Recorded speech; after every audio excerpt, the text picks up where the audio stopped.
Assalamualaikum warahmatullahi wabarakatuh. Oke, ini adalah video untuk penunjang mata kuliah pemrograman piranti bergerak 3 di sesi kedua. Nah, di sesi kedua ini saya akan membahas tentang dasar pemrograman Kotlin. Oke. Nah, di dasar pemrograman Kotlin saya akan membahas dua hal, di mana saya pertama akan membahas tentang basic type, variable, properties. Kemudian nanti di bagian kedua saya akan membahas tentang control flow. Oke, saya akan membahas dulu tentang basic type. Nah, sebelum saya membahas tentang basic type, teman-teman pasti sudah pernah mengikuti Android Studio dengan menggunakan bahasa Java kan ya. Nah, ketika dulu menggunakan bahasa Java, kita mengenal basic type itu ada dua macam tipe di basic type. Ada yang tipe primitif, juga tipe reference. Untuk tipe primitif itu ada int, ada long, char, dan boolean. Dan kemudian di bagian tipe reference ada dua, yaitu array dan string. Nah, ini sedikit berbeda ketika kita menggunakan Kotlin. Nah, di Kotlin itu untuk basic type-nya itu tidak dibagi menjadi dua, tapi langsung kita bahas satu persatu. Di sini ada 6 basic type yang akan saya bahas. Nah, tipe yang pertama akan kita bahas adalah number ya. Nah, untuk tipe number ini ada beberapa tipe bawaan yang merepresentasikan number, yaitu ada int, ada double, float, long, short, byte gitu ya. Nah, dulu ketika saya pernah mengajar mata kuliah sistem basis data 1, mungkin teman-teman juga pernah ya mengikuti di sana ada pengenalan tentang tipe data yang seperti ini ya untuk number. Jadi kalau integer itu adalah nomor yang bulat ya, bilangan bulat. Nah, kalau double number itu adalah bilangan yang ada koma-komanya gitu ya, bilangan pecahan. Kemudian atau desimal ya. Kemudian ada long number. Long number itu biasanya ada satuan di belakangnya. Contohnya seperti di slide ini 8L. Kemudian ada float number. Float number di situ ada bilangan desimal dengan satuannya. Kemudian ada hexa number dan byte number. Nah, itu adalah tipe untuk jenis yang number ya. Oke. Nah, bagian kedua masih di basic type, saya akan membahas tentang boolean. Nah, teman-teman pasti sering mendengar ya boolean. Nah, boolean itu adalah tipe data yang punya dua nilai. Kalau enggak true, ya false. Kalau enggak yes, no. Kalau enggak 1, ya 0 gitu ya. Jadi hanya ada dua tipe, ada dua pilihan di dalam tipe boolean. Nah, terdapat 3 jenis operasi dalam menggunakan tipe boolean. Jadi ada yang menggunakan simbol garis tegak gitu ya, ada 2 yang kita sebut dengan disjunction. Kemudian ada juga dan yang kita sebut dengan conjunction. Kemudian ada negasi atau negation yang bentuknya tanda seru gitu ya. Nah, ini seperti yang Anda lihat di slide ini. Deklarasi boolean ada 2 tipe, yaitu boolean true jika kita bernilai true, boolean false jika bernilai false. Nah, untuk operasi booleannya saya kasih contoh seperti ini. Silahkan diperhatikan di slide ini. Ini ada Oh ya, saya belum menjelaskan tentang val ya. Val itu apa? Oke, val itu bisa dikatakan dia sebenarnya val itu ada 2 ya. Kalau di Kotlin itu ada 2, bisa pakai var atau val. Sepertinya nanti di slide agak belakang ada saya penjelasannya tentang val dan var ya, membedakan. Tapi saran saya sebaiknya kita menggunakan val gitu ya. Oke, kita lanjutkan dulu. Kita akan membahas di bagian boolean dulu ya. Nah, tadi saya mengatakan ada val A sama dengan 3, B sama dengan 7, C sama dengan 5, misalnya seperti itu ya. Kemudian ada baris yang mengatakan bahwa X sama dengan A lebih atau kurang dari B dan B lebih dari C. Nah, dan atau conjunction ini maksudnya begini. Ada satu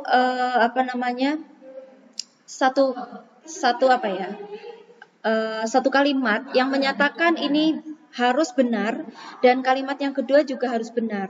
Benar dan benar itu nanti hasilnya adalah true gitu ya. Seperti yang Anda lihat di sini X ya sama dengan A kurang dari B. Di sini kebetulan A itu nilainya 3 dan B adalah 7. Memang kebetulan benar, memang A itu kurang dari B. Coba kita lihat lagi dan B lebih dari C. B itu nilainya 7 sedangkan C nilainya 5. Jadi B ini memang kebetulan lebih dari C, lebih dari 7 lebih dari 5. Karena dua kondisi ini benar, maka dia nanti akan bernilai true.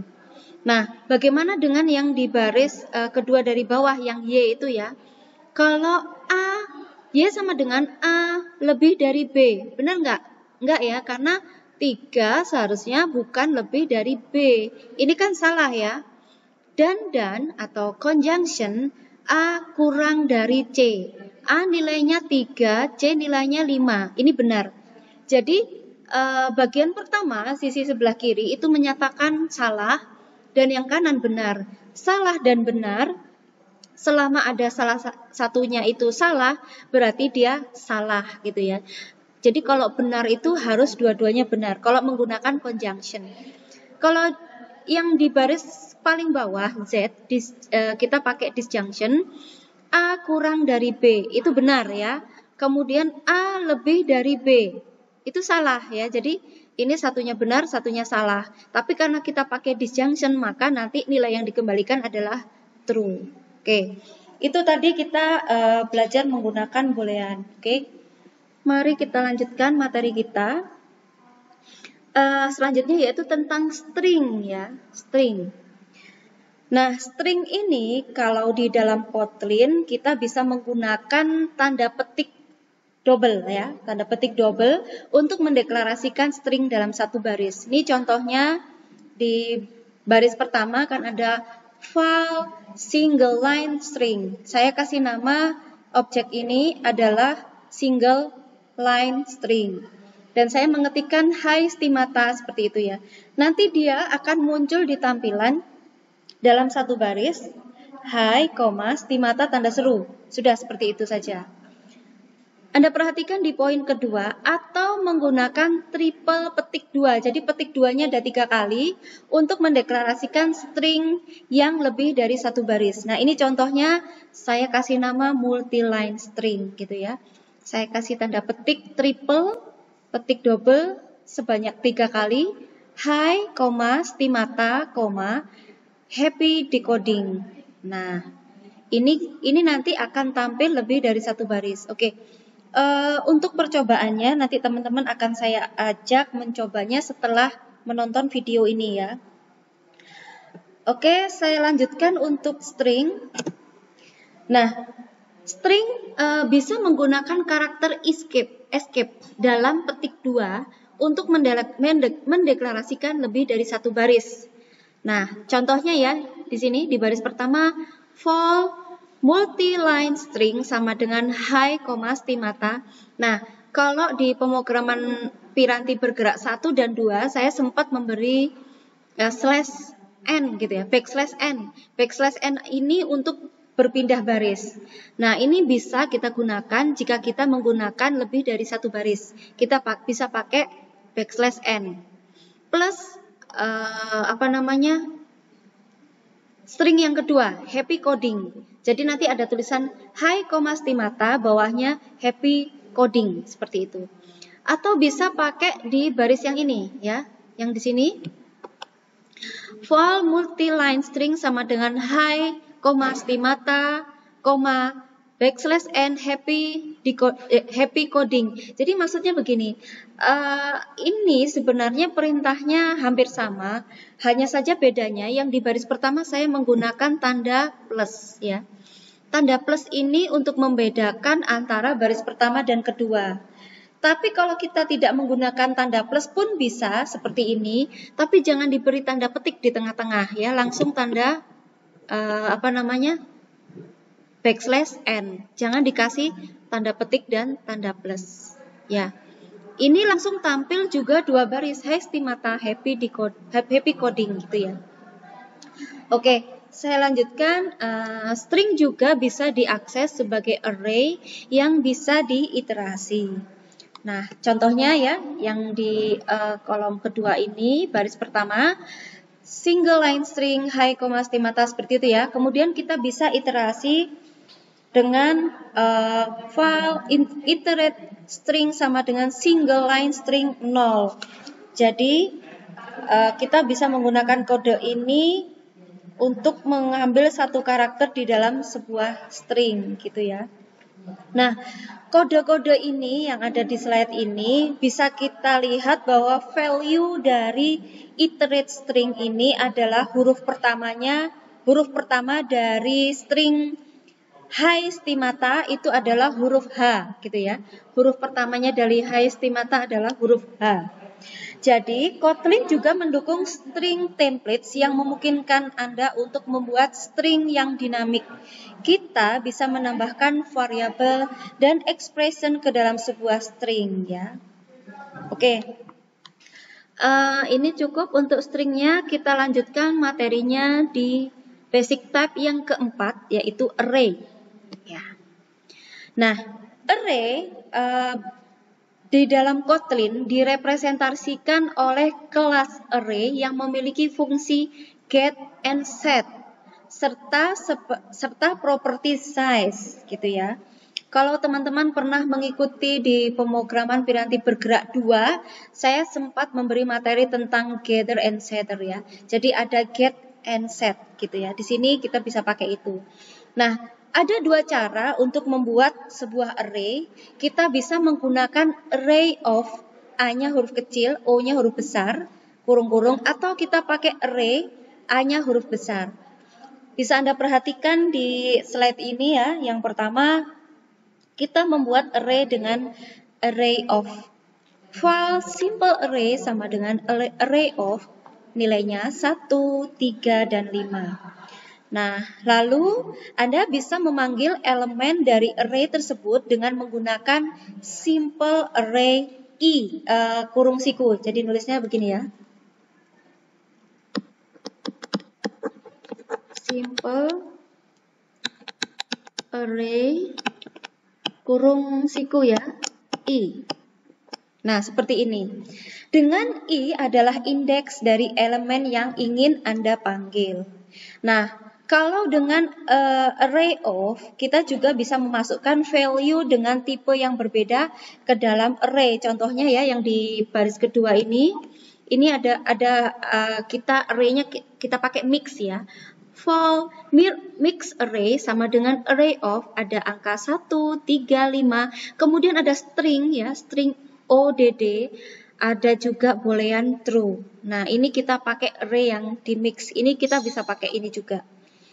Nah, pertanyaan lalu bagaimana kalau kita hanya ingin membuat array yang satu jenis tipe data gitu ya. Nah, kita bisa pakai fungsi yang lebih spesifik, yaitu int array of, atau mungkin langsung boolean array of begitu ya. Misalnya kita mau pakai yang boolean gitu ya, tinggal tulis seperti ini. Boolean array langsung of begini ya, kemudian kurung-kurung. Spesifik ya, kita mau pakai boolean atau mau pakai misalnya byte array, ya udah tinggal ganti byte array of dan seterusnya ya. Ini kalau kita menggunakan salah satu array yang spesifik gitu ya, salah satu fungsi. Nah, kemudian ada lagi contoh array dengan konstruktor array. Bisa Anda lihat di sini kita bukan pakai array of yang huruf kecil tadi itu ya. Kita pakai array gitu ya, seperti ini.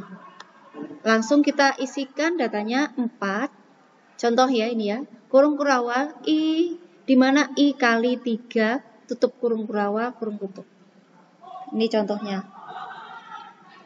Nah, Konstruktor array memerlukan size dan fungsi lambda. Pada contoh kode ini gitu ya, angka 4 ini ya. Angka 4 ini berperan sebagai size, jadi ukurannya. Maka nanti hasil dari kode ini adalah kumpulan angka yang berkelipatan 3. Jadi nanti jumlahnya ada 4, sebanyak 4 karena diminta ukurannya 4. Jadi nanti akan ada 4 angka yang berjajar di mana semua angka itu berkelipatan 3. Jadi kayak gini. Ada 0, kemudian 3, 6, dan 9. Hanya ada 4 angka memang karena kebetulan di sini size-nya adalah 4 gitu ya. Di sini I kali 3 ya kan. I itu kan selalu dimulai dari 0 ya. 0 kali 3 adalah 0. 1 kali 3 adalah 3. Kemudian 2 kali 3 adalah 6 dan 3 kali 3 adalah 9. Seperti itu ya. Oke, saya harap ini cukup jelas. Jika kurang jelas, video ini bisa di-replay lagi dan juga boleh bertanya ya. Bisa bertanya lewat Google Classroom atau langsung WhatsApp ya. Kalau di Google Classroom Anda hanya bisa berkata-kata, tapi lewat WhatsApp bisa difotokan bagian mana yang kurang jelas ya. Oke, ini sudah bagian 4 tipe data yang bisa kita pelajari di Kotlin dan ada 2 lagi tipe data yang bisa kita pelajari yaitu variabel dan properties. Oke, ini yang tadi saya sebut-sebut var atau val gitu ya. Kenapa kok saya pakai val gitu ya? Oke, sekarang saya akan menjelaskan. Nah, variabel didefinisikan dengan val dan var ya. Nah, val ini mirip dengan final kalau kita pakai Java. Nah, contohnya di sini dengan val kita bisa mendeklarasikan sebuah konstan atau objek yang tidak bisa diganti setelah diinisialisasikan ya. Oke, jadi val tidak bisa diganti. Saya tulis dulu di sini. Val tidak bisa diganti. Gitu ya. Nah, di baris pertama bisa Anda lihat di sini val kampus.2 string sama dengan stimata. Artinya begini, saya telah membuat suatu variabel yang saya beri nama dengan kampus, di mana variabel ini tipe datanya adalah string, value-nya adalah stimata. Tetapi karena di Kotlin sudah bisa dipahami bahwa ini merupakan tipe data string, maka kita tidak perlu menuliskan string. Cukup seperti di baris kedua ini, val kampus sama dengan stimata, yang artinya kita sudah membuat suatu variabel yang kita beri nama dengan kampus, di mana value-nya adalah stimata. Nah, ingat bahwa val tidak bisa diganti. Oke, dilanjutkan di baris ketiga, saya punya codingan lagi, dilanjutkan dengan kampus sama dengan Kotlin. Nah, sebelumnya kan saya sudah membuat suatu variabel kampus, itu value-nya adalah stimata. Tapi di baris keduanya, saya menuliskan lagi bahwa kampus itu Kotlin.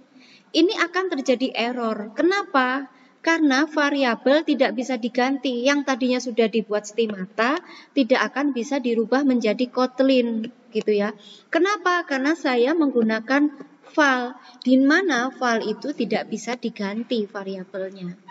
Kebalikannya dengan var. Kalau var itu variabelnya bisa diganti. Oke, contohnya di pemrograman yang keempat ini ya, yang paling bawah, saya menuliskan di sini var kampus sama dengan stimata. Berarti saya sudah membuat suatu variabel dengan nama kampus dengan value stimata. Di baris kedua saya buat lagi bahwa variabel kampus sama dengan Kotlin, value-nya berbeda. Ini sukses dirubah. Kenapa sukses dirubah? Jadi value kampusnya sudah berubah menjadi Kotlin karena saya di sini menggunakan tipenya var, bukan val ya. Nah, pertanyaannya Bu, baiknya kalau ketika kita ngoding Kotlin baiknya pakai val apa var? Saran saya sebaiknya pakai val saja. yang tidak bisa diganti. Loh, kenapa kok tidak bisa diganti?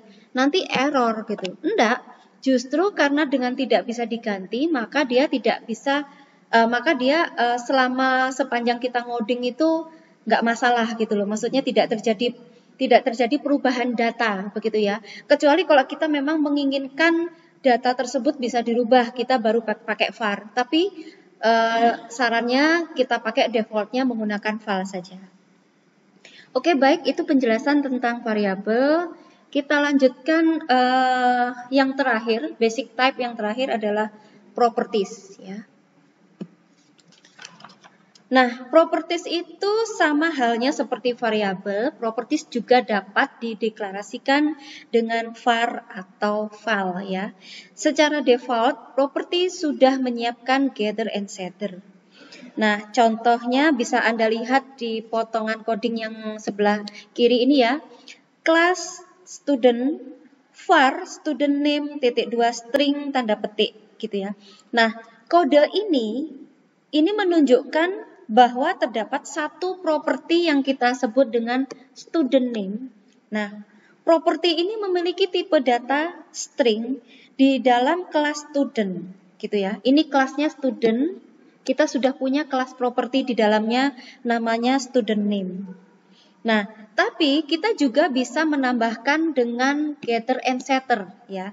Contohnya seperti di codingan yang kedua ini, kelas student, saya punya kelas student di mana di dalamnya saya punya properti namanya student name dan tipe datanya string, dan saya juga sudah menambahkan getter and setter.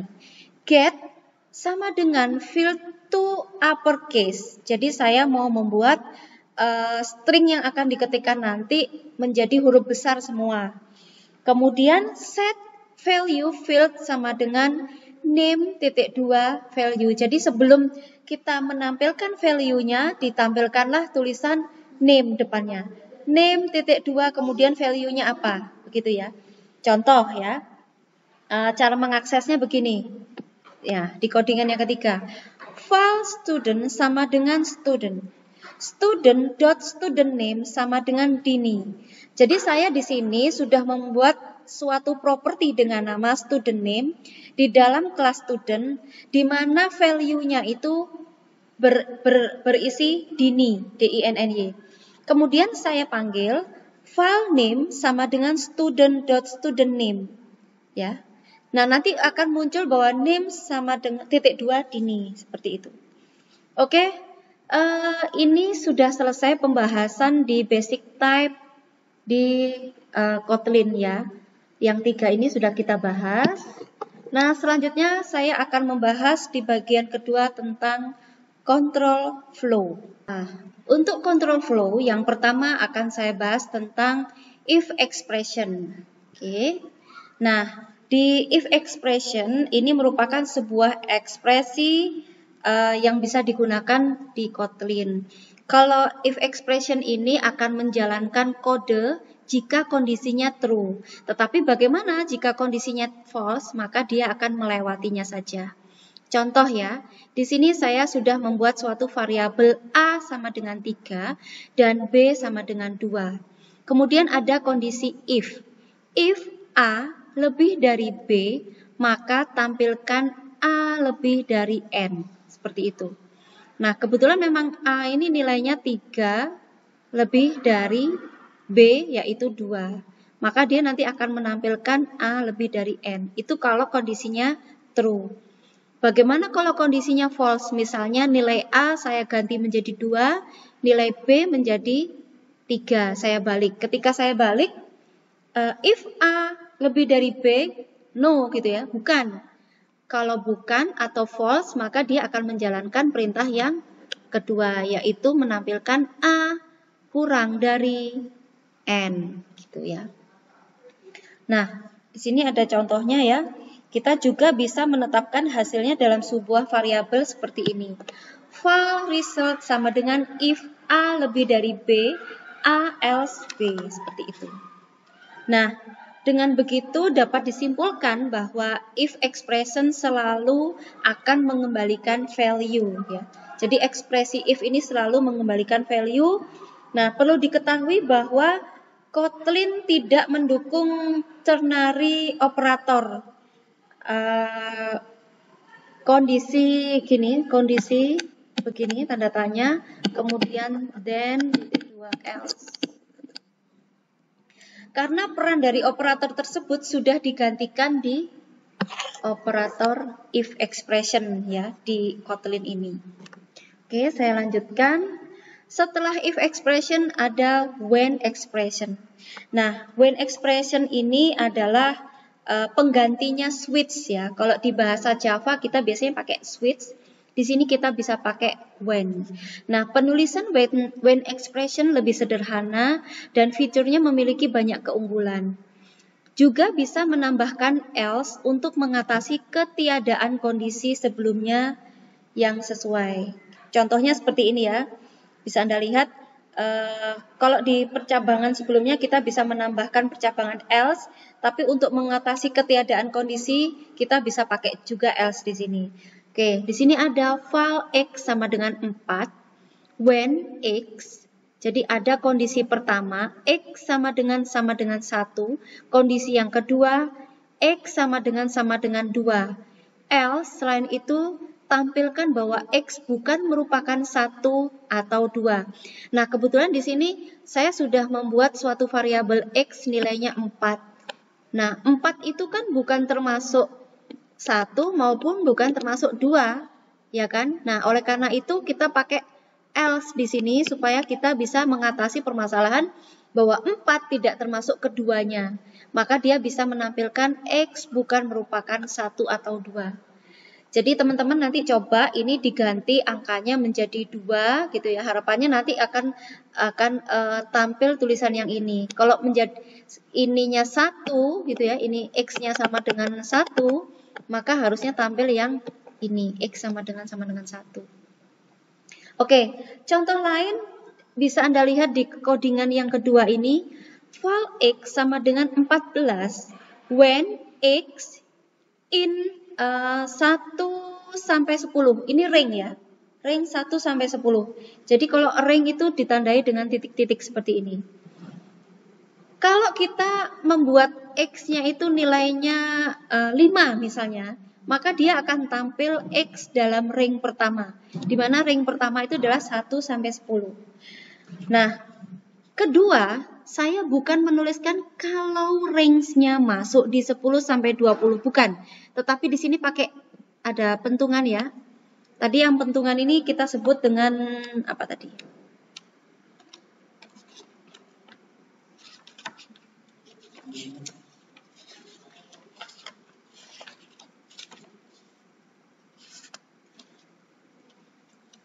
Kita sebut dengan negation ya, negation atau negasi.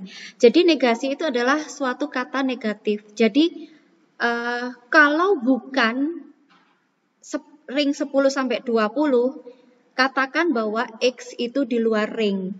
Jadi kalau kita ngetikkan angkanya di sini misalnya 21, itu kan di luar ring. Berarti nanti dia harus tampil yang ini, di luar ring. Tapi gimana kalau kita masukin 11? Ini kan ada angkanya 11.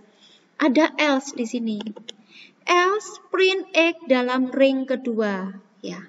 Karena 14 di dalam ring 10 sampai 20. Silahkan ini nanti dicoba ya, supaya Anda bisa tahu hasil-hasilnya gitu ya. Oke, saya lanjutkan untuk control flow yang ketiga yaitu for loop.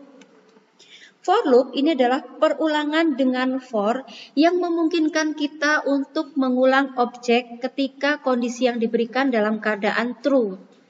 Nah, perulangan ini bekerja dengan apapun yang menyediakan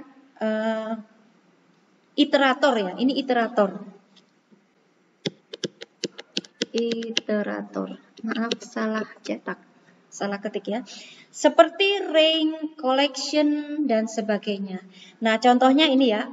For number in 1 sampai 5. Jadi saya punya nomor 1 sampai 5. Kemudian print number. Nanti dia hasilnya akan 1, 2, 3, 4, dan 5. Karena di sini range-nya adalah 1 sampai 5. Ini adalah perulangan ya, loop. Nah,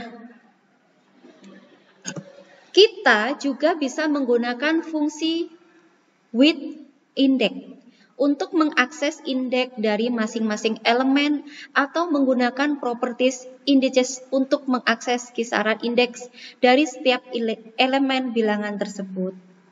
Nah, misalnya kita punya sebuah array yang berisi bilangan ganjil dan kita ingin mengetahui indeks dari setiap elemen bilangan tersebut. Nah, kita bisa pakai kode yang pertama ini. Kita pakai kode weight index, ya, weight index. For index value in array number with index. Print bilangan value adalah indeks ke sekian. Nanti harusnya tampilnya seperti ini. Bilangan, muncul bilangan. Kemudian dollar value, di mana dollar value ini adalah angka dari 1 sampai 9 ini. Adalah indeks ke, nah 0, 1, 2, 3, 4 ini adalah indeks yang ada, ada indeksnya tadi ya, ini indeksnya. Ini indeksnya, sedangkan ini adalah bilangannya. Jadi bilangan pertama adalah indeks ke-0, bilangan ketiga indeks ke-1, 5 indeks kedua, dan seterusnya. Nah, kemudian kita juga bisa menggunakan indices. Indices di sini for index in array number titik indices, print bilangan. Nah, kalau ini bilangan tetap muncul seperti ini. Angkanya yang di bilangan yang tadi saya bilang ini bilangan ganjil tadi, itu yang ini. Dollar array number index. Nah, itu muncul adalah indeks ke. Nah, ini kalau yang ini yang atas ini cuma seperti ini aja, dollar value, sedangkan di sini array number gitu ya. Jadi kode ini kalau keduanya sama-sama, kalau dijalankan hasilnya yang ini. Sama, hasilnya sama seperti itu. Nanti silahkan Anda coba ya, supaya tahu hasilnya. Oke, kita lanjutkan yang terakhir di control flow, yaitu while loop. Ya. Perulangan ini ada dua, yaitu bisa pakai while saja dan do while. While akan lebih dulu mengecek kondisi, jika benar maka dia akan melakukan perulangan. Contohnya begini, kita tentukan dulu kondisinya. Kalau 6 kita kasih, pertama kita kasih dulu variabelnya 6 sama dengan 5. Nah, baris yang saya tunjuk ini adalah kondisi. Jadi kalau kita pakai while, dia akan lebih dulu mengecek kondisinya. Jika kondisinya terpenuhi bahwa 6 itu adalah lebih dari min 5, maka tampilkan perulangan. Ya kan? Nilai awalnya adalah 5. Nilai awalnya adalah 5. Dan dia akan melakukan perulangan sejak atau mulai dari kondisi 6 lebih dari 5. Karena di sini lebih dari 5 itu kan mulai dari 4 ya. 4 itu termasuk angka lebih besar dari 5. Dari minus 5. Lebih besar dari minus 5 yang ini. Maka dia nanti akan perulangannya dari 5 perulangannya. 5 karena ini 6-nya dikurangi min artinya dikurangi. Jadi nilai awal 5 dikurangi 1 4. Kemudian 4 dikurangi 1 3. 3 dikurangi 1 2 dan seterusnya sampai dia menemukan kondisi ini bahwa kondisi lebih dari minus 5. 6 min ini bisa ditulis seperti ini. 6 sama dengan 6 min 1. Ya. Kalau mau disingkat, ini bisa digunakan dengan 6 min seperti itu. Oke, ini adalah loop. While. Sekarang ada do while. Do while itu kebalikan dari while, bahwa dia akan mengecek kondisi setelah melakukan perulangan. Oke, pertama kita bikin variabelnya dulu 5, nilai awalnya adalah 5, kemudian dia melakukan perulangan terlebih dahulu, di mana perulangannya ditambahkan ya, atau ini dengan kata lain 6 sama dengan 6 plus 1. Jadi kalau 5 ditambah 1 maka hasilnya 6. 6 ditambah 1 hasilnya 7. Terus seperti itu sampai kapan gitu perulangan ini? While sampai ini, sampai 6-nya itu lebih kecil dari 10. Termasuk 10. Ya kan? Jadi 6-nya ini lebih atau kurang dari sama dengan 10. Berarti 10 termasuk ya. Nah, seperti itu. Silahkan nanti Anda coba angkanya dirubah-rubah supaya Anda tahu perbedaannya. Oke, itu tadi penjelasan tentang control flow. Nah, sampai di sini semoga tidak ada kebingungan. Kalau masih bingung bisa langsung ditanyakan lewat Google Form atau lewat WA ya. Nah, setelah video ini saya akan melanjutkan dengan latihannya ya. Nah, untuk latihannya kita nanti pakai ini ya. Silahkan buka web browser dengan alamat ini. http://play.kotlin.lang.org. Nanti tampilannya akan seperti ini ya. Memang seperti itu tampilannya dan tampilan awalnya akan seperti ini. Oke, saya akan membimbing Anda untuk masuk ke dalam visualizer ini ya. Nah, oke, untuk tampilan dari visualizer Kotlin ini kita bisa pakai URL, kita bisa ketikkan URL di web browser atau kita di sini saya contohkan pakai Chrome, bisa pakai Mozilla atau pakai Internet Explorer atau web browser lainnya ya. Cara ketiknya play.kotlin.lang.org ya, seperti itu. Nah, ini adalah tampilan awal dari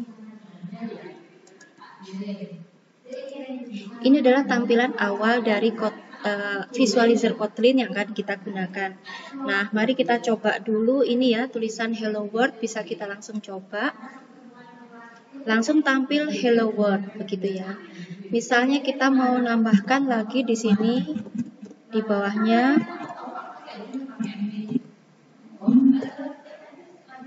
halo, apa kabar? Halo, apa kabar? Seperti itu ya. Kita tulis di baris kedua. Apakah bisa tercetak di baris kedua? Nah, ini sudah tercetak di baris kedua. Kalau kita pakai tanpa ln, print saja bisa nggak? Kita coba ya. Print sedang belajar Kotlin. Nah, kita coba tanpa ln ya. Nah, bisa ya. Sedang belajar Kotlin itu tampil di bawahnya. Oke. Kita coba di slide kita yang tadi. Di slide di bagian string itu ada single line string gitu ya. Nah, mari kita coba. Kita gunakan variabel file, kita beri nama single line string, dan kita mau mengetikkan tulisan Hai Stimata. Seperti ini saja. Nah, ini setelah kita membuat suatu variabel, kita harus memanggilnya dengan cara print ya. Print kurung buka, kita panggil nama variabel yang sudah kita berikan tadi, yaitu single line string. Nah, langsung kita jalankan. Muncul ya. Oh, saya kelebihan. Hai, gitu aja ya. Nah, bagaimana dengan multi-line string gitu ya? Kita coba ya. Caranya kita ganti namanya menjadi multi-line string. Nah, kita mau pakai yang petik triple tadi ya. Nah, kita pakai yang triple tadi. Caranya dihapus dulu. Ketik 3 kali, double petik ya, double petik 3 kali. Hai, koma, stimata. Nah, ini langsung saya enter. Happy coding. Seperti itu ya. Harapannya hai stimata, happy coding. Oke, kita jalankan aplikasinya. Hai stimata, lalu di bawahnya happy coding. Oke, kita coba yang lain yang kita menggunakan /n itu ya. Multi-line string hai stimata, tapi bukan pakai yang triple petik ini ya. Bukan pakai triple petik.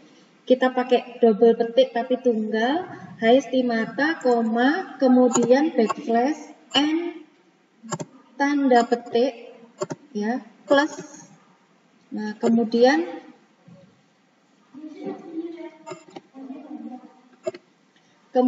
tanda petiknya di bawah ditambah lagi.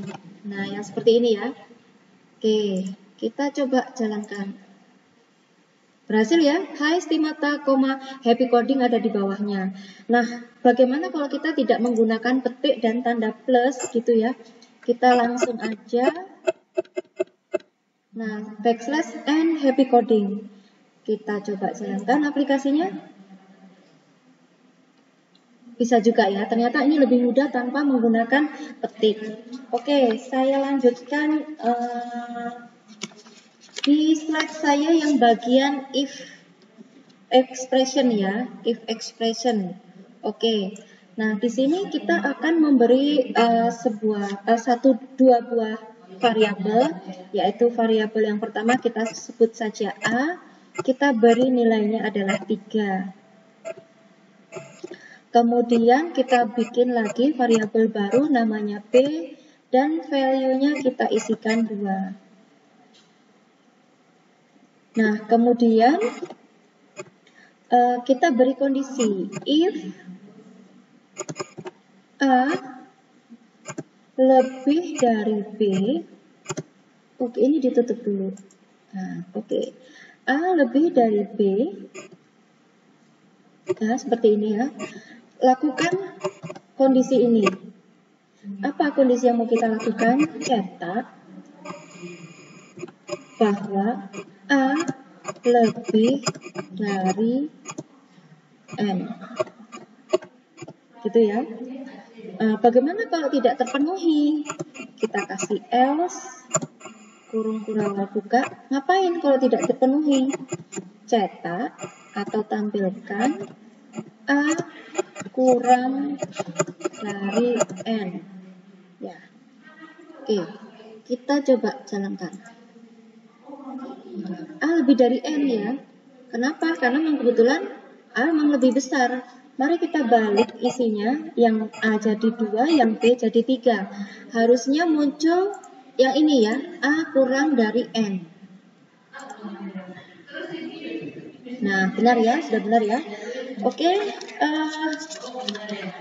sekarang saya mau melanjutkan pada bagian when expression ya. Di slide saya sudah ada when expression. Pertama, saya akan mengenalkan sebuah variabel x, di mana x ini bernilai 4. Ya.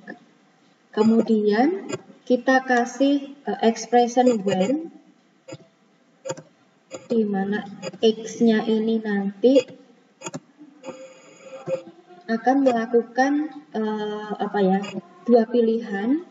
Yang pertama, dia akan mencetak bahwa x-nya itu adalah 1. Kalau bukan, kalau 2, maka dia akan mencetak print X-nya, tanda petik X-nya sama dengan 2.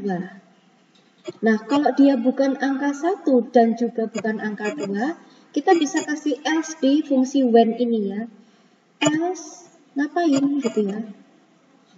Nah, kita beri tanda kurung berawal, kemudian cetak print tanda petik bahwa X bukan merupakan 1 atau 2. Gitu ya. Oke, sekarang kita coba jalankan. Karena 4 ya, 4 harusnya bukan termasuk 1 atau 2. Nah, X bukan 1 atau 2. Kalau misalnya X-nya saya isikan 2, gimana? Harusnya kan dia X sama dengan 2. Harapannya begitu ya. Kita coba. Nah, benar. Oke. Ini sudah cukup. Saya akan melanjutkan bagian yang ring ya. When yang bagian ring. File misalnya saya kasih 4 aja ya. Kasih 4 aja wis. Kemudian when X, di mana X itu yang pertama saya mau bikin range 1 sampai 10, maka dicetak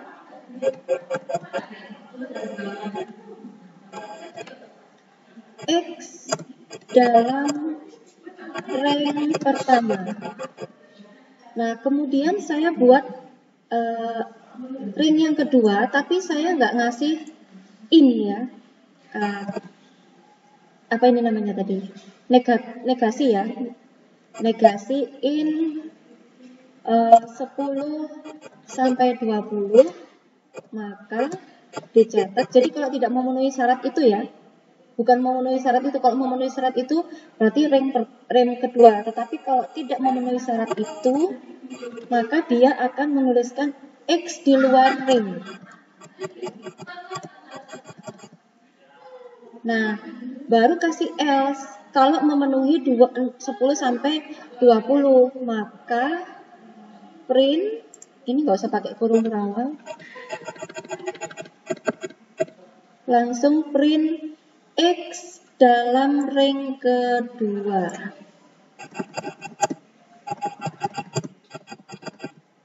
X dalam ring kedua. Sudah, ini saja. Ini nggak perlu ya. Sudah. Kita jalankan aplikasinya. Oke, ada yang keliru di bagian.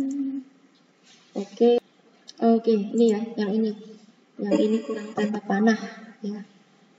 Kurang tanda panah. Nah, X dalam ring pertama, karena saya tadi masukkan angka 4 gitu ya. Kalau saya memasukkan angka 14, dia harusnya muncul masuk dalam ring kedua. Kenapa? Karena jika bukan dari 10 sampai 20 ya. X dalam ring kedua. Kalau saya isi 24, harusnya dia bakalan muncul yang ini X di luar ring karena negasi in 10 sampai 20. X di luar ring ya, seperti itu ya. Oke. Nah, sekarang saya mau mempresentasikan gimana cara membuat menggunakan fungsi for ya. For. Kita pakai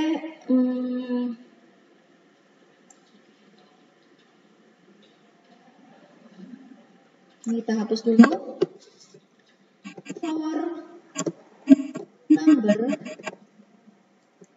in 1 sampai 5, di mana 1 sampai 5 ini cetak. Nomornya dicetak. Oke, kita coba ya.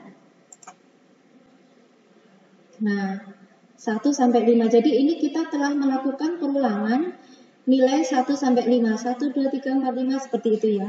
Oke. Sekarang saya mau mencoba perulangan yang ada indeksnya tadi itu ya. Nah, kita coba for. Kita hapus dulu di sini. for kurung buka, kurungnya 2 ya, index, for index, value in array number with, nah kita pakai index ya, with index, kurung-kurung, nah kemudian kurung tutup lagi, kemudian cetak ya, lakukan cetak, print kurung buka tanda petik bilangan dollar value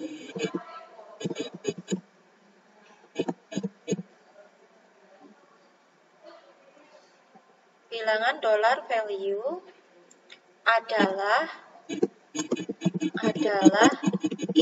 indeks ke dollar index. Nah, untuk ganti baris kita kasih backslash n.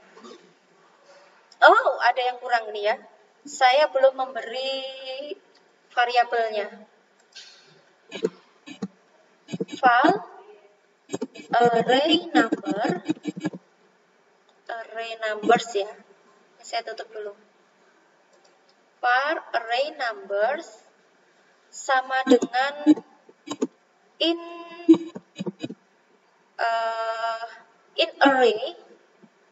array of ini ya, kita pakai yang ini, in array of misalnya angkanya 1, 3, 5,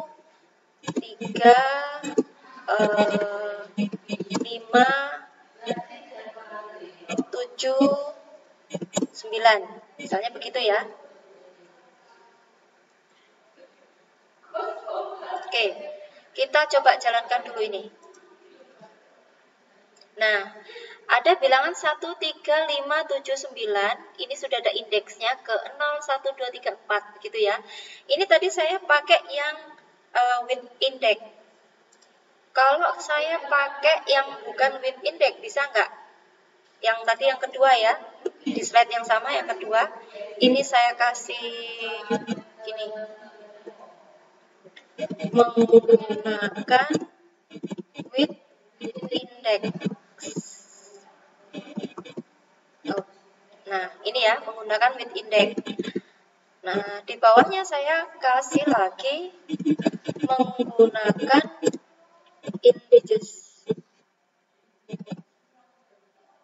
Oke. Isinya kita copy aja, tinggal ganti isinya. Nah, isinya ini kurungnya 1 aja, index, value-nya nggak usah, langsung index in array numbers dot integers.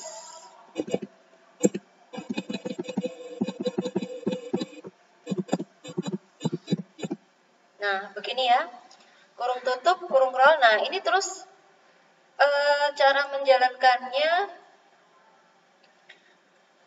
bilangan, kemudian dollar, kurung kurawal, array numbers, kurung siku index, kurung siku tutup, kurung kurawal tutup, adalah indeks ke dollar index ya, seperti ini ya. Oke, saya coba jalankan. Mungkin ini supaya ada jarak kali ya, saya tambahkan lagi di sini. Oh, sudah gini aja. Ini ya, bilangan 1 sampai 9 ini hasil yang pertama pakai with index. Ya, index ini tadi yang bilangan 1 sampai 9 baris kedua yang ini. Nah, hasilnya sama ya. Anda bisa pilih mau pakai yang with index atau yang integers. Oke, selanjutnya di bagian terakhir di materi kita yaitu tentang loops ya, yaitu while loops. Misalnya di sini saya akan memberi sebuah variabel kasih nama num ya. Num sama dengan 5 misalnya begitu ya. Kita kasih while 5.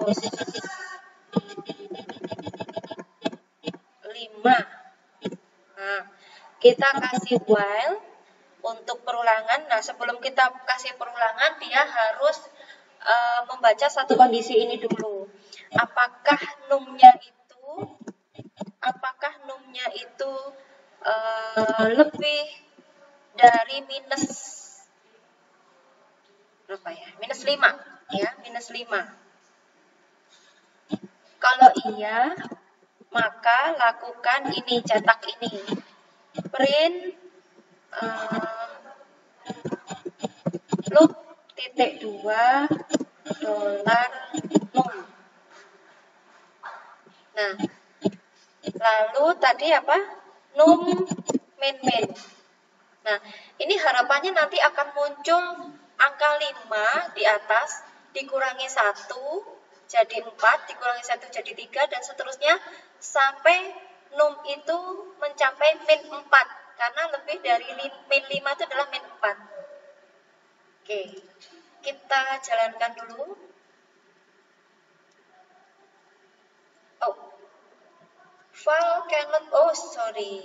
Ini kan harusnya angkanya bisa dirubah ya. Tadi dari 5 bisa dirubah. Kita pakai var ya. Oke, kita jalankan lagi. Nah, 5, 4, 3, 2, 1, 0, min 1, min 2, min 3, min 4. Jadi dikurangi ya. Nah, tadi kan juga ada yang tanda plus ya. Plus itu penjumlahan, jadi dari angka kecil ke besar. Silahkan nanti dicoba. Ini selain minus ini juga bisa pakai seperti ini ya. 6 sama dengan 6 dikurangi 1 ya. Ini sama. Kita jalankan dulu. Tuh sama ya. Jadi nanti kalau pas yang 6 plus jadi 6 sama dengan 6 plus 1 begitu ya. Oke, ini sudah selesai materi kita, belajar kita untuk Kotlin, dan saya akan memberikan tugas ya di sini. Tugasnya saya nulis di sini aja ya. Saya mau tugasnya nanti ada 2 tugas. Tugas pertama saya minta Anda kalau nilainya itu lebih kalau nilainya itu kurang dari 70 ya, kalau nilainya kurang dari 70 maka tampilkan nilai saya jelek. Selain itu, tampilkan tulisan saya lulus ya. Jadi kalau nilainya kurang dari 70, tampilkan nilai saya jelek. Selain itu saya lulus. Nanti silahkan Anda uji coba dengan 2 nilai, bisa Anda masukkan nilai 35, dan uji coba lagi masukkan dengan nilai 75 misalnya. Jadi kalau 35 nilai saya jelek, kalau 75 saya lulus, begitu ya. Tugas yang kedua nanti saya minta Anda membuat perulangan, di mana perulangannya ini menampilkan angka dari angka 0 dari angka 0 sampai 50 dengan jangan banyak-banyak 40 aja ya, dengan kelipatan 5 ya. Jadi kalau saya bilang kelipatan 5 kan berarti nanti munculnya bakalan 0, 5 gitu ya. Harapannya kan gitu. 0, 5, 10, 15 dan seterusnya sampai 40 ya. Nah, ini boleh pakai for atau pakai while. Bebas ya. Silahkan dipilih mau pakai yang mana. Oke, tugasnya 2 itu saja. Saya minta nanti tugasnya ini di capture jadi gambar ya, di capture jadi gambar, kemudian dipaste di MS Word atau langsung ke PDF boleh. dengan hasilnya ya. Jadi yang di capture itu adalah codingannya dengan hasilnya, hasil dari codingannya apa gitu ya. Jadi kalau yang nomor 1 saya minta hasilnya itu kalau kita pakai 35 dan 75 berarti ada 2 kali capture ya. Yang pertama 35, kemudian yang kedua 75. Jadi codingan hasilnya. Nah, nanti yang nomor 2 saya minta kelipatan 5 dari angka 0 sampai 40. Ini bebas, boleh pakai for atau while. Salah satu aja, jangan semua. Jadi di capture 1 kali. Nah, ini nanti jadikan dalam 1 lembar PDF. Dalam 1 lembar PDF. Dikumpulkan ya. Dikumpulkan, batas waktunya saya kemarin minta 48 jam. Gitu ya. Oke, sampai sekian dulu materi kita untuk sesi kedua pemrograman piranti bergerak 3. Sampai jumpa lagi ke sesi yang ketiga. Semoga materi dan ilmu ini bisa dimanfaatkan dengan baik dan dapat dipelajari dengan mudah, begitu ya. Jangan sungkan-sungkan untuk bertanya bila ada kesulitan. Sampai jumpa. Wassalamualaikum warahmatullahi wabarakatuh.